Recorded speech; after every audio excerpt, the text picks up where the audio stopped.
Hi everyone. Whew.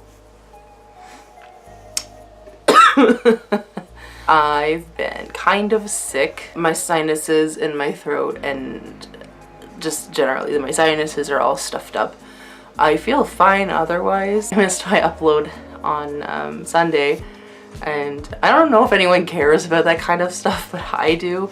I wasn't feeling good enough to put myself into the upload film mode. So here we are today on a Tuesday. So I'm sure you're all sick and tired of me talking about myself because I have another update video.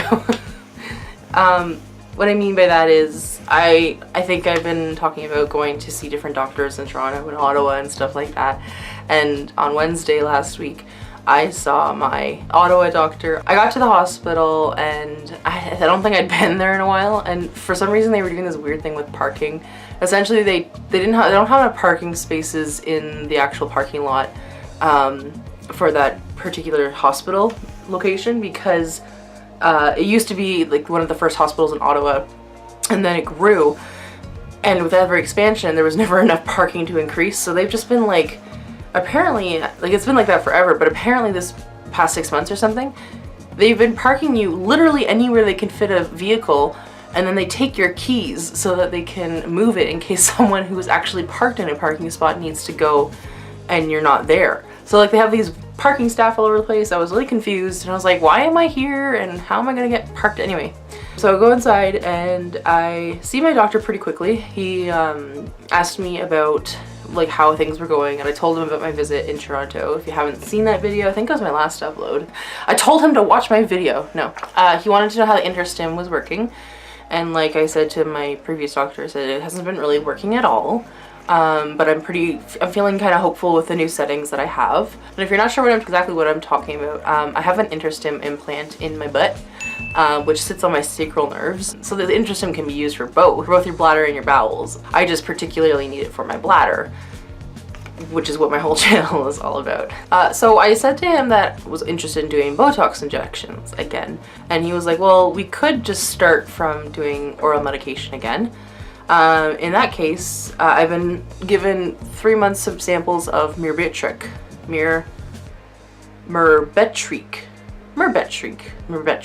I don't know, I always pronounced it as Myrbetriq. And the last time I was on Myrbetriq was probably a year or two ago when I was testing it out. Probably a little bit, almost closer to 2 years ago. So this is what they look like. I was on the 25 milligram one at the time, but now he's given me samples of 50. And so he gave me 3 boxes of these, and in each box are 7 tablets. So I'll open one up, but in each box there are 7 tablets that you just take one a day, and you can, I guess I just take it at night, because that's when I take any other medication. And they just come in boxes like tablet sizes. Oh, it's upside down. They come in like this. So you just have to pop one out. I just put them, the ones I'm going to use for now, in a small pill container, so I don't have to carry out this giant box. Come on. Anyway, I can't get that back in there. So he said we'll try doing the Myrbetriq again. And if you guys know how to pronounce it other than the way I'm pronouncing it and the way he pronounced it, I don't even remember how he said it. Myrbetriq? It just, anyway, if you know how to pronounce it, let me know. He kind of went on a tangent. He's like, well, they always have a bunch of Q's, Y's, and X's in their prescription names in the medical fields. And I'm just like, yeah, I know. They don't want us to pronounce it properly, apparently. Or it's just some sort of weird social experiment. So he gave me 3 boxes, which if you imagine all 3 of these, like they're pretty, like there was a lot. So he put them in a paper bag, which I filmed while I was in the hospital because I thought it was so funny. I looked like I stole his lunch. Okay, let's go down. Got a baggie of samples in here. Looks like I'm carrying a lunch. Nom, nom, nom, nom, nom. Because I was just walking out of the hospital with this big paper bag in my hands full of drugs. Before I left, I wanted to ask him a few questions. He's a wealth of knowledge. I really like both my doctors, but my Ottawa doctor, he's so smart. Like, he's supposed to be, but like every time I talk to him, I just get so much information that I think some doctors aren't really good at saying. So or giving you like detailed information about certain things. Like when he told me about getting the interstim or even getting the Botox injections or any other procedure I've had, he's given me such a detailed like analysis of what it's going to be like. So like most of the time I don't even have to look things up on what it's going to be. I just get my first-hand information from my doctor. So I was like, I'm just going to stand here and ask him a few questions before I leave today. And so I asked him some questions that I thought like had been kind of on my mind recently. And one of them was like, how many people just sort of stop at medication? Because clearly, if you haven't been to the doctor before for overactive bladder or bedwetting or retention in bladders or whatever you have you, they always start off with oral medication and or like physical therapy. So that could mean, I guess some people go through bladder stretching. I never went through that. I went through pelvic floor physiotherapy for a while, which didn't necessarily not help, but it did teach me some more stuff about my bladder that I didn't know, and my Kegel muscles and such. Or they like, so there's lots and lots of medication. Like Myrbetriq is just one of the many medications that I hadn't worked for me, but I'd been on. Just off the top of my head, I can think of, there was DDAVP. I think it was just desmopressin. That's a main one I was trying for like throughout the years, like different times throughout the years. Like it's a sublingular tablet, I think. It goes underneath your tongue. And then it can be injected through your nose like a little liquid, like a spray. There was Detrol. I remember doing that one long time ago, probably around 2012 or 13. I remember it being like in a weird little blue shell. I wasn't on that for very long because it didn't help, obviously. If it helped, I wouldn't be here. Oh, right. I forgot about these. I think I just recently got rid of them. I was doing a gel at one point. It's called oxybutynin. Yeah, oxybutynin. Again, there's the X's and the Y's that they throw on names. But yeah, I remember that was a gel you'd either put on like different patches of your stomach or your back. And I remember I had to do that either once a week or once a day. I think it was once a day. And you just kind of had to switch it up. And again, that didn't help. It was really cool though. It came in like little cases, like black shells.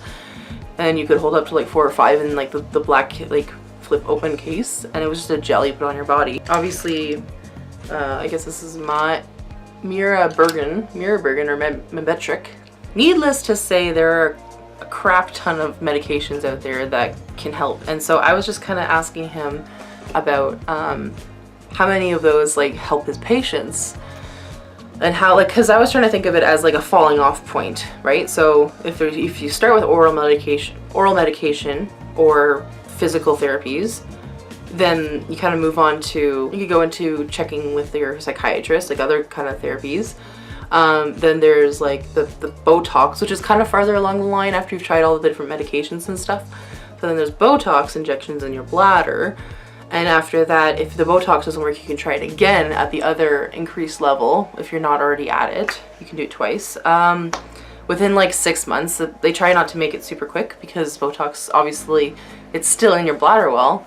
So you can't just go ahead and rush back into doing the Botox again. And then you kind of get into the more interesting therapies and surgeries like I've had, which is interstim, where obviously, like I said earlier, it's an implant in your butt, but it's just a battery pack, and then they just put the stimulator on your sacral nerves in your lower tailbone spine area. So that I've had done twice now since November. I'm sure I'm a broken record at this point, but anywho. And then I guess the last resort, like before I get to this last one, I'm trying a bunch of the other things again, but the last resort I'm pretty sure is just bladder augmentation. My doctor, he's just super informative, and I just like to sort of pick his brain and see what he thinks about these things. And he was just saying that, you know, people do get success from medication and from Botox, and they're really happy with it. Like they can go through their life not having to run to the washroom or wake up in the middle of the night like 5 times. There's different levels of overactive bladder. So you can have an overactive bladder, which doesn't mean you necessarily leak or wet the bed or anything like that. You can just have an overactive bladder where you're just constantly running to the bathroom if you're able to get there in time. Mine just happens to be pretty much overall aspects of my life has always been there because I wet the bed every single night, and every single day. That's been the major concern, but also now that I know more about it, the concern is that it's a part of my daytime. Like I never thought about it as in my daytime living life because I just ran to the bathroom all the time. It never really occurred to me that that was a problem, just because that's just the way we were taught. As women, we just have to go to the bathroom more than men. So I was just kind of like teased for it sometimes, but it wasn't really that big a deal. I just knew that I always went to bed at night, and that was the biggest deal in my life. Anyway, and then he said like some people prefer to or need the bladder augmentation. Like to go into more detail about it, there's an 80% chance after they change the way your bladder works and functions that you'll have to use a catheter for the rest of your life. So he said some people need and prefer that option to having to run to the bathroom all the time. And I totally get it. And it's a lot to think about, but that's something he also said, like if the other therapies don't work, bladder augmentation for many people is the way to go, and has made their quality of life much better. It's just, you swap one thing for another. And that was something he also said. He's like, for instance, I don't think we're quite there with you yet. Like it's certainly something we're talking and thinking about, but you're swapping one inability to do thing for another inability to have something. Like instead of going to the bathroom all the time, you choose when you go to the bathroom, but you have to use a catheter. So like he said, 80% of the people who have this operation, this happens to be the case. The other magical 20% of people apparently don't have to use the catheter all the time, but it's probably something that they'll have to get used to doing later on in life. And in my case, he said 70%, like research is showing that 70% of patients who have gone through with the interstim surgery like show success in their everyday life and such, because this is where the stats get a little complicated. 70% of people show that 50% or more of having symptom reduction is a success or improvement. So the stats there are a little weird, but I just happen to be in like the 30% of the people who don't necessarily get anywhere close to even like 5 or 10% better symptom reduction. So that's why we're going back and doing all these other things again. If this wasn't the case, like sometimes I feel like my doctors don't necessarily believe me 100%. I get it. I understand why they would be likely to judge or rethink something that their patients are saying, because you have to dig for information from people sometimes. Like I just happen to try and be an open book as much as I can, but some people really, really, really want to have this thing work for them, that they'll sort of like fudge the truth in their own heads or make up things that make sense to the doctors to say like, yeah, it's not really working right now, but maybe it is working 20 or 30 or 40%, and they're just not realizing it. And I'm trying to think of like if that is actually applying to me or not, because like I honestly can say it's been like for the past 6 months or so, it's been like a 0 to 1% increase of symptom reduction. But I'm really trying to pay attention as of the past 2 weeks if it's been better or not, for how many times a day I go to the bathroom, and how bad it is when I get to the bathroom. So it's really just a self-analyzing your daily behavior and everything to see if it's really helping or not. So like I understand why they should be skeptical. Sometimes I'm like sort of skeptical of myself. I'm kind of all over the place with this video, but I just kind of wanted to go through a few more things before I end it. Like I said earlier, he's a wealth of knowledge, and I really appreciate him being my doctor and just being super kind and sweet and caring and just generally understanding of my medical needs. And it's just been a long journey, but I mean, I don't see him more than once or twice a year, so it's not like it's impacting him as much as it's impacting me, but it's been a long time. And I want to know how everyone else thinks about these kind of things. So I have a few questions that this is your homework for this week. I have a few questions I want to ask everyone who's watching. If you want to share them in the comments below, that'd be great, because I'm kind of curious to see what you guys think, or you can just answer them in your head. But the first thing I want to know is what do you want from your bladder? And if you have bladder problems or overactive bladder symptoms, what is it that you as an individual want? Because oddly enough, not everyone wants the same thing. For some people just want to have symptom management, which is what I'm kind of going into the phase of having, just symptom management. Some people, like I obviously want for my symptoms to go away completely, but generally speaking, where you are right now, what do you want to happen to you for your bladder if it was possible. My next question is, how tired are you? Because I'm extremely tired. Obviously, like, I wouldn't be making these videos if I wasn't. Like, I'm just looking for some sort of answers and just kind of sharing my difficult experience with the world. But how tired are you of having to be that person who has these bladder issues and or bladder retention or bowel issues or whatever it is that you have? Like, what, explain to me in your words, in your own words, what it feels like to be you and how tired you are. And if you're not tired, explain that too. Because my next question is, have you accepted it? Because I don't think personally, I haven't. I don't think I ever will, because I'm always going to be wanting to find a new way to fix this sort of thing for not just me, but for everyone. I really want more research to be put into this. I know that's just a dumb thing to say in my experience, because I'm not actually a scientist or anything. Like, I'm not the one personally putting in the effort to help fix overactive bladder and bedwetting and such. But I just don't know if you've accepted it, or if you go through phases where you accept it and then you don't accept it and you're just like angry again. Like, I'm kind of going through that all the time, where I'm just like, yeah, like, this is the way it is right now. Right today, today I can get through this day. But some days I'm just like so upset and just like internally screaming all the time. So if anything like that is happening to you, like, I just want to hear from you guys and tell me how you feel about those, or answer those 3 questions. I think that'd be really interesting to share. If you want to or not, you don't have to, but it's just something to think about. And the last question I have for you is, do you want me to start a Patreon page? I say that because I don't really know anything about Patreon is something that is a little bit obscure to me.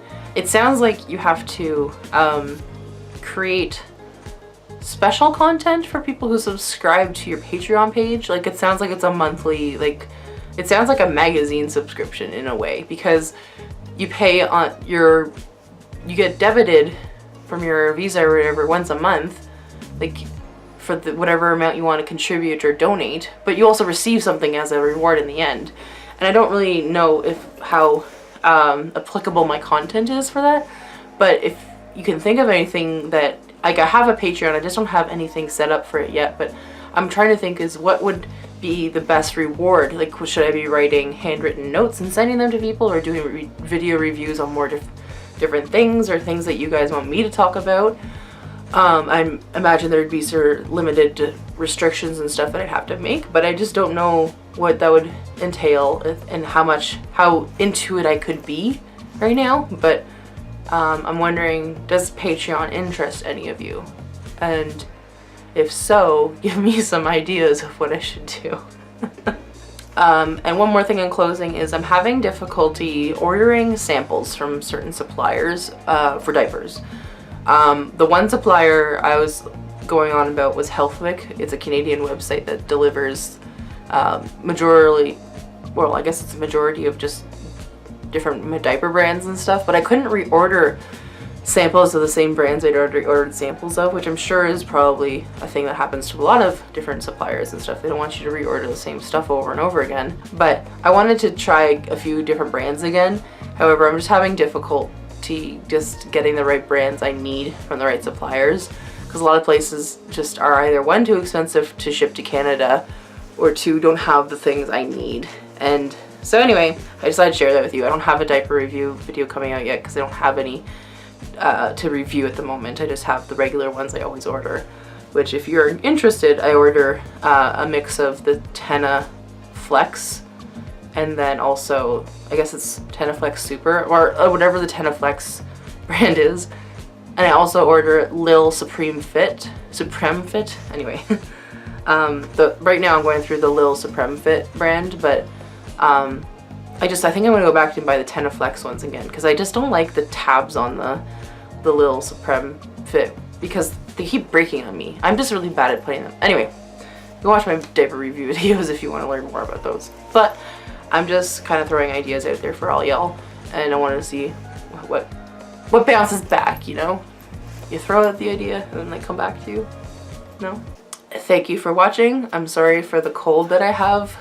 It's all I can think about. I don't feel gross or terrible or anything, but I sound like I am just someone that's holding my nose closed. Like, there's no real difference. Thank you for watching, and if you like this video, like it up or subscribe or one of those things, and I will see you hopefully this coming Sunday with a new video, because like I said, I try to upload on Sundays. Anyway, thanks for watching, and I'll see y'all in the next video.